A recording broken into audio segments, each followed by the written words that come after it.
Hello mga tropa, ito na naman si Mo, magbibigay ng bagong kaalaman sa inyo. At ngayong araw na to, pag-uusapan naman natin ang tungkol sa Lego.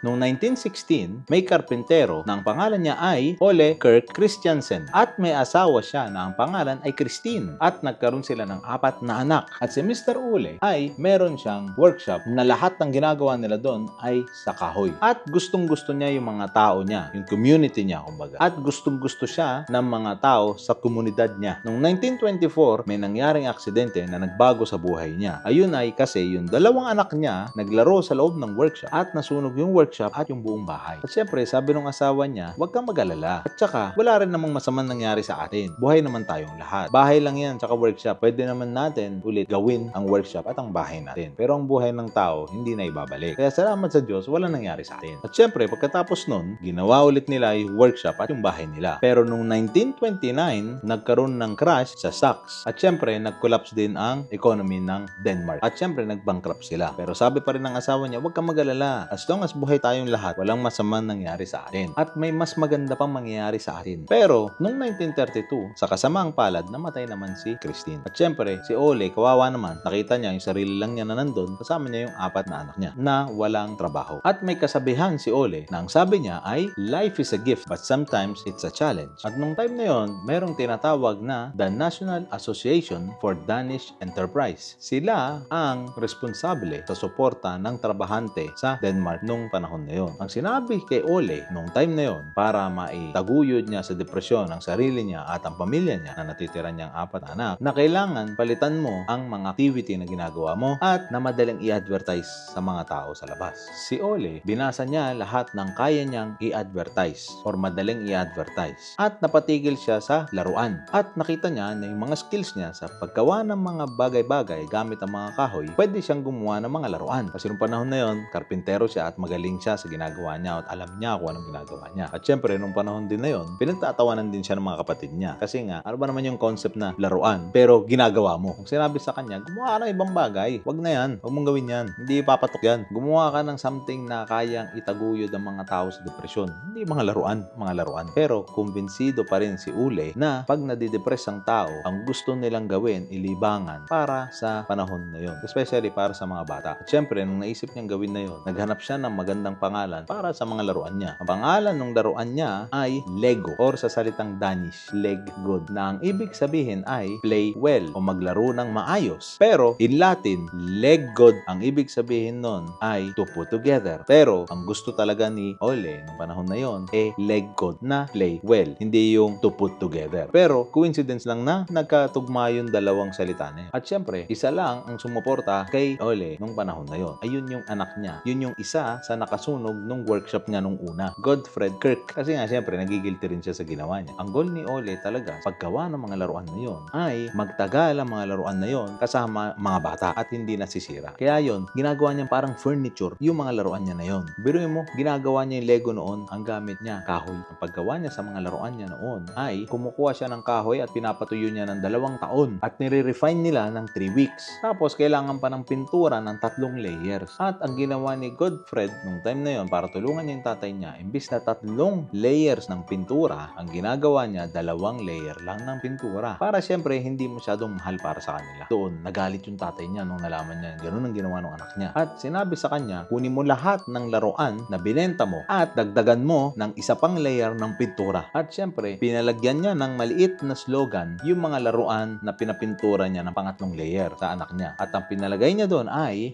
Det bedste er ikke for good. Ang ibig sabihin nun sa English ay only the best is good enough. At syempre, nung kumita na sila, ang unang-unang ginawa ni Ole, bumili siya ng machine at yun ang ginawa niyang pangkurba sa mga kahoy na binibenta nilang laruan. Para syempre, hindi matulis yung mga gilid kasi kahoy ang gamit nila. At 1949, lumabas na ang mga laruan na Lego na gawa sa plastic at hindi na kahoy. Sinabi nung anak ni Ole, isa sa mga interview niya, na you can make nice cute things with plastic but wood is a much stronger material. Siyempre, yung anak rin niya na yon, siya rin yung nakasunog nung una at siya rin ang naggawa ng 2 pintura instead na 3 bago ibenta yung mga laruan. So parang nagiging against siya sa tatay niya nung sinabi niya na yung kasabihan kanina. At nung 1960, nasunog ang workshop ni Ole na panay kahoy sa loob. Sinabi ni Godfred sa tatay niya na, alam mo, tama ka, tay. Kasi kung plastic ang ginawa natin at tinuloy natin yung paggawa ng Lego ng plastic, hindi sana tayo nasunugan katulad niyan kasi kahoy yan. At ang ginawa ni Godfred nung panahon na yon ay nakikinig siya sa mga customer niya, ang mga bata. At nung nakikinig siya, isa sa mga reklamo ng mga bata o karamihan sa kanila,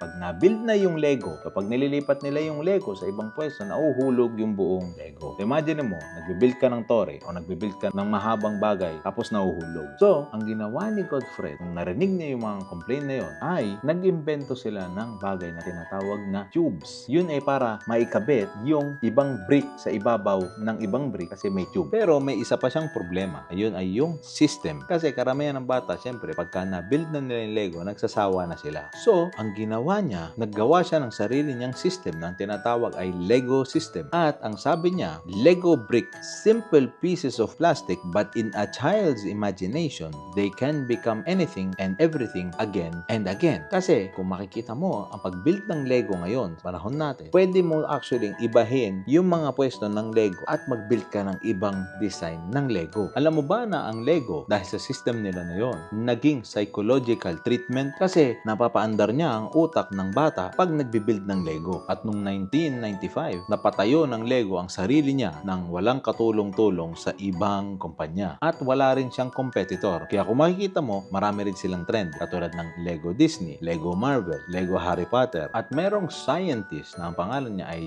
Jean Piaget. At ang sabi niya, ang mga tao ay natututo sa paggawa. Learning by making. Parang sa day-to-day natin, hindi ka matututo hanggat hindi mo ginagawa. So lahat ng tao, meron tayong tinatawag na constructive nature. Construct, gawa, para gumawa. Meron ngang pag-aaral na ang tawag ay the IKEA effect when labor leads to love. Ginagawa mo yung sarili mong furniture. Kasi pag ginawa mo ang isang bagay na binili mo sa IKEA, parang nagtatagal siya. Iba kasi ang pakiramdam, ikaw mismo ang gumawa at iniisip mo talagang mahal na mahal siya. Kasi pinagpaguran mo. At muntik na mabankrupt ang Lego. Pero nung 2021, nung time ng COVID, yun ay kumita sila ng $8.4 billion kasi karamihan ng mga bata ay naka-lockdown sa bahay nila at naglalaro. Kung titignan mo nga naman, 2 o 3 beses nasunugan o na-bankrupt si Ole na may-ari ng Lego. Pero consistent siya. At sa punto ng buhay ng tao, nagkakaroon ka ng opportunity, possibility, at saka mga hamon sa buhay. Nasa sayo na nga lang yon kung paano mo tatanggapin yung mga bagay na yon. Katulad niya, from bricks at naging milyonaryo at bilyonaryo na siya. Actually, pag bumili ka ng Lego katulad nito, binili ko para sa anak ko, may instruction sa loob. Pero sa buhay ng tao, walang instruction. Nasa iyo na lang yon kung paano mo i-instruct ang sarili mo sa buhay mo. Hindi ka tuturuan ng buhay, kusa kang matututo. Yun ay tinatawag na proseso. Pwede mo i-express ang sarili mo, issues mo, kung anong pinapangarap mo, mga katakutan mo, kung anong kinakatakot mo, kung ano ang mga failure mo. At yun lang sa ngayon, ang akin lang sana, lahat ng tao matuto sa gawa. Hindi yung nakikita kasi nila yung ibang tao na ginagawa yung bagay na yun. Tatanungin kita, sinong mas magaling? Ito o ito? Ito nanalo sa racing ng 5 minutes. Pero ito nanalo ng 3 minutes. Sasabihin nyo, syempre mas magaling to.